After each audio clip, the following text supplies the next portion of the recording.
Hello বন্ধুরা, good afternoon. কেমন আছেন আপনারা? আশা করছি আপনারা সকলেই খুব ভালো আছেন। আমরাও সকলেই খুব ভালো আছি, ভালো মন্দ মিলেই সবাই ভালোই আছে। আজকে ওয়েদারটা এত সুন্দর না, মেঘগুলোকে দেখে মনটা একদম ভরে যাচ্ছে। তো যাই হোক, আমরা যাচ্ছি আমাদের গ্রামের বাড়িতে ভুট্টা খেতে, মানে ভুট্টাগুলো ছাড়ানো হয়েছে সেগুলো নিয়ে আসতে।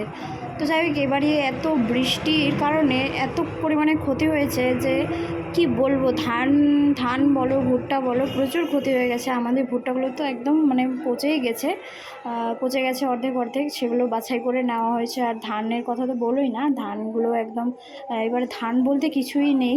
তো যাই হোক, আজকের ওয়েদারটা খুব ভালো, এটা দেখেই মনটা ভালো লাগছে। আর একদিক থেকে এটাও খারাপ লাগছে যে প্রচুর কৃষকদের এবারে অনেক অনেক ক্ষতি হয়ে গেছে এই ঝড় বৃষ্টির কারণে, প্রচুর ক্ষতি হয়ে গেছে। তো যাই হোক, আমরা চলে আসলাম আমাদের গ্রামের বাড়িতে। এসেই তো মেয়ে তো খেলা শুরু করে দিয়েছে, কারণ মেয়ে তো সবসময় ঘরের ভিতরে থাকে, এগুলো তো সহজে পায় না। তো এখানে এসেই শুরু হয়ে গেছে ওর খেলাধুলা।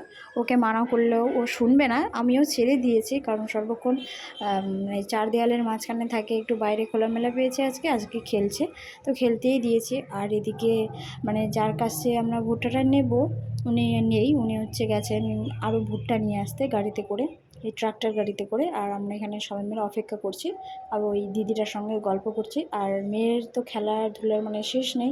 আর কি বলবো, এত গরম ছিল সেদিন, রোদ গরম হাওয়াও ছিল। তো ওর ছুটির দুটো আমি ওইভাবেই বেঁধে দিয়েছি, কারণ ওখানে